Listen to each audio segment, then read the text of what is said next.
Welcome back to the Rich Channels podcast brought to you by ASZ International. My name is Raphael. My name is Jeremy. And today we are going to talk about flights and why they're all going down. So, to get it started, do you have any great vacation plan or anything? I did not plan any type of vacation this year, actually. I want to, but, I'm a little skeptical about it. I had a couple places in mind, but every time I try to get closer and closer to my intended dates, I just hear another plane going out. So I'm still a little skeptical of where I should go or not. It's been like that. I mean, honestly, I don't know if you guys pay attention to the news, but like this month has been so many incidents with airplanes like going down, crashing, and a lot of innocent lives like being taken because of these crashes. Yeah, a lot of them having to do with are a lot of them like they're too low, too high, or crashing into each other? What's the determining factor for these crashes? What's like the main reason? I think it's the not the engineers, but like I think air traffic controllers. Air traffic control. I think there was like one that I vividly remember where there was like miscommunication of like excuse me, air traffic control or whatever messing up exactly where the airplanes were, and they ended up like colliding, and it was literally like the aircraft controller's like fault. Yeah. I think they also might have been understaffed as well. Yeah, it's crazy stuff. When I'm not really like too into planes and aviation, but in my mind, I'm thinking just all planes go on like the similar route, almost like a highway. Because like I never thought of it crashing because they were too close to each other. Because when you think of the sky, it's massive. Huge. Yeah. So when I think of like planes crashing, I'm like, how? Like, should they be like on two different trajectories, like way apart from each other? But I guess like they're all on certain courses that I guess they're all the most optimal courses, and they all go to similar routes depending on where they're going. Because like less turbulence, clear skies depending on the weather. So it's like a highway. Like there's open road if you want to drive off road, wherever. But like if you want to go to that destination as soon as possible, being efficient, quick, the whole nine, then you'll take that route. So I actually want to look that up. I don't know if you guys know. If you guys know, like drop it in the comments. Like I want to know about it. But where were you looking to go like this year? I want to go to Mexico. I want to go to Tulum. Tulum? What got that on your radar? I always want to go to Mexico, and like I want to go somewhere tropical as well. Experience so the food, exactly, the beaches, the culture, exactly. Do a little salsa bachata. And plus, Tulum's popular, but everyone goes to Cancun, and I don't want to be like everyone. Okay. I've seen like Tulum like on my feed though. But like talking about it. When you think of vacation in Mexico, you think of Cancun. Hey, Cancun. Shout out to Chuck. If you guys know. Cancun. No, not to knock Cancun. It looks good. It's beautiful, but like everyone goes there. It's like going to Fort Lauderdale for my for spring break. And listen, if it ain't broke, don't fix it, because those are some fun spots. It's fun, but like, do you want to see the whole population? Like, literally, it's not even just a country thing; it's a worldwide thing. It is. You're right about that. You're so right about that. So you said Mexico. Yeah. For the culture, food, experience. Just the overall vibes, yeah. The overall vibes. I like that. How about you? If you had to travel anywhere within the next maybe 6 months to a year, where would you go? In the next 6 months to a year? You have anything like that? I think I'm going to Barbados. Okay. Just to see family, but I really want to go to Italy and plan that trip because that's been a dream of mine for the longest time. I'm a foodie. I love me some pasta, some chicken parmigiana, and I think I can make a mean one as well, chicken cutlet, the whole thing. But Italy's been on my list of top places I want to go for the longest time. So I think I need to make that happen. And do you have, I know we talked about it earlier, but do you have any fear going on the plane? Or are you just like, I don't believe it's going to happen to me, or like, I don't think it could happen to me, or like, what's your stance? I feel like everyone kind of like has that mindset. It's just like you see it happen, and it's just like, oh, like that's very unfortunate, but then you still do those things, like as in go on a flight, and you just don't think twice. You're like, oh, like we'll be safe. I feel like I fall into that category. Like I don't think it would happen to me, but if it's my time, it's my time. So like if I'm being 100% honest, like you want to like think about it and be like, yo, what can go wrong? But at the same time too, you can't live in fear. So like I agree with you on there. Like it's like I'm not gonna let fear stop me. It's like it's avoidance. Like if you don't want something to happen, you're gonna avoid it just because like it's an easier outcome than living with risk. Very true. Know? So I could avoid it, but like I don't want to stop that from living my life. That's just that's a bad way. That's a toxic way to live. Very toxic way to live. Like I mean, like you're literally living in a shell if you're doing that, and like you want to like take calculated risk, right? You don't want to just be like, oh, like I see this is happening, and it's been like a super high percentage of planes going down, for instance, and then just like kind of like overlook it and be like, oh yeah, like that would never happen to me. Like say it was like it was a super high number, like 30% of planes were going down like within this month. I wouldn't, purchase the ticket and be like, yo, like I'm about to go to somewhere super far, on like a super tiny plane. Like I wouldn't put myself in that situation, but. A question. So with these plane crashes, are they all happening mainly inland or overseas? Like within like crashing in the oceans and whatnot? Because I'm not sure. I think a majority of what I heard, it was inland.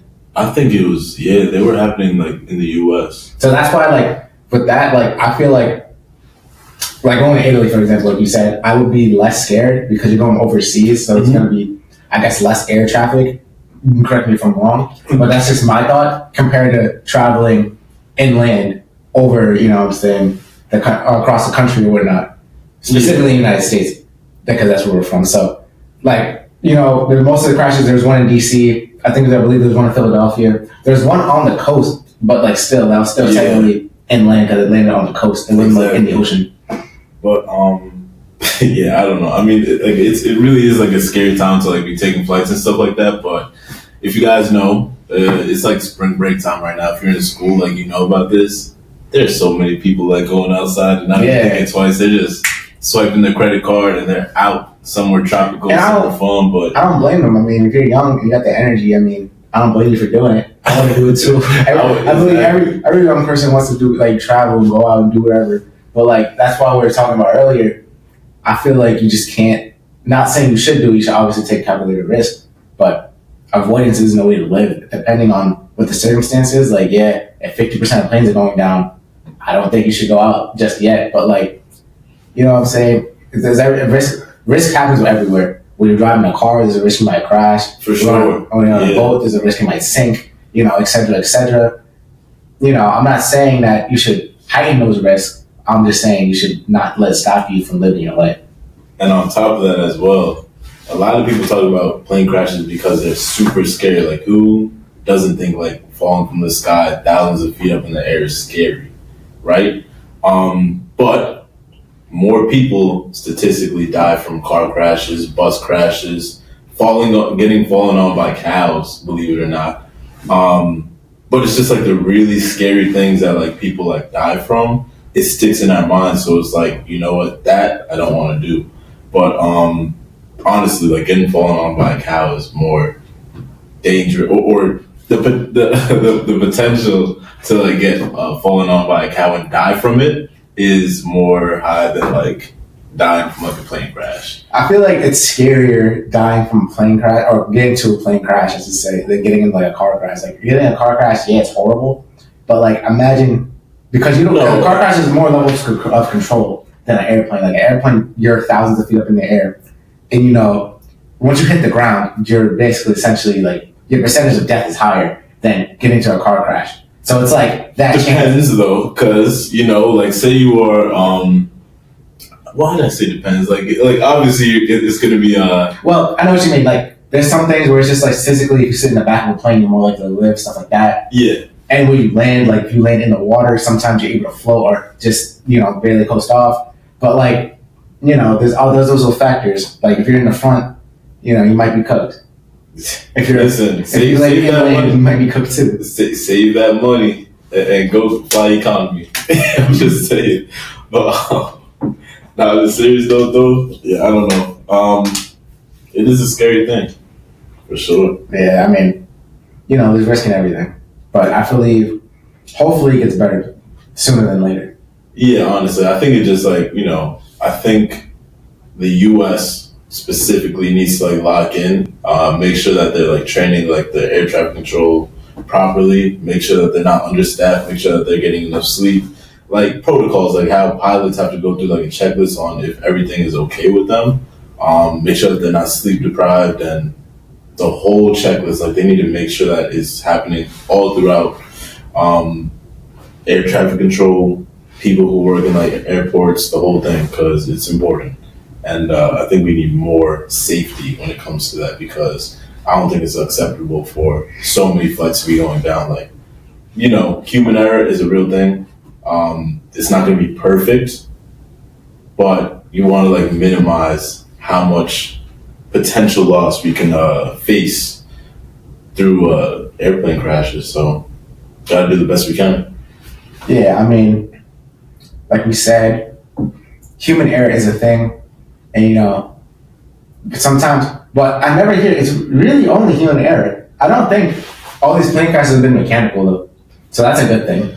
Yeah, because I was gonna say like planes do run out of fuel, or they could catch a leak, or a bird can fly into like the turbine. What is it called? Turbine. The turbine. And cause like a real issue. Engine failure, another thing. So things do happen, but But I haven't heard like somebody specifically saying like, oh, the plane was halfway made or the plane was broken. And usually, what I've heard, correct me if I'm wrong, mostly it's been through miscommunication. That's why the planes have fallen. Mm-hmm. So at least it's not mechanical. So that's a good. It's a plus. Yeah, that's a plus. That's a positive, and it's such a dark topic. But like I said, I wish they implement. I hope they implement more safety regulations and more like maybe air traffic controllers, whatever, that need to be put out there so that we can ensure that the statistics go down to a near zero. Okay. If possible, if humanly possible. So tell me this though: would you rather, like I'm talking about like nowadays, right? Because just the other day we were like watching videos of boat crashes and stuff like that. Like that stuff is also scary. Mm-hmm. I'm talking about being out far in the sea, and then like we saw like a video where like a whale literally broke a whole boat and like flipped it over. What was that word called? Sunk? So it didn't sink it, but like it flipped it over to like where like it capsized it. You know what I mean? Is it specifically for a boat? Yeah, it's a word. It's a word that they use. I don't know why I'm drawing a brain cramp. You just say flipping the boat over. He should have made me coffee this morning. That's the problem. So you're saying would I rather do that or deal with the other? Yeah, I mean, because like people like to enjoy themselves and stuff like that. Like who doesn't want to take a flight to vacation somewhere, and who doesn't want to be on the sea and like enjoy like ocean life, go fishing, go for like a. The ocean is a scary place. Yeah. I'm cool off that. I'd rather definitely be in the plane doing. Because like imagine, I think we were having this conversation while we were doing that video. Imagine getting swallowed by a whale. Yeah, no, thank you. Like people think about getting eaten by sharks and stuff like that, but imagine like a whole whale. Doesn't like imagine not even getting bitten or anything. You just get swallowed by a whale, and you just see pitch darkness. You're basically like swishing around in his mouth. All right, okay, you don't gotta get. All right, this is where we draw the line. Hey, I'm not gonna lie. Do you have anything else to add? You're talking about getting swished around. Nah, I'm just saying like airplane don't sound too bad. Anyways, if you guys enjoyed this episode, please give us a like, follow, subscribe, comment. Yeah, just be safe out there. Take calculated risks. Don't live in avoidance, and go take that vacation trip. And make sure before everything you have insurance, just in case anything happens. Just in case just for the lack of better insurance, you want to take that risk, but just to make sure everything's in place. Make sure you get insurance, and that's what today's episode is brought to you by ASC International. Exactly what he said.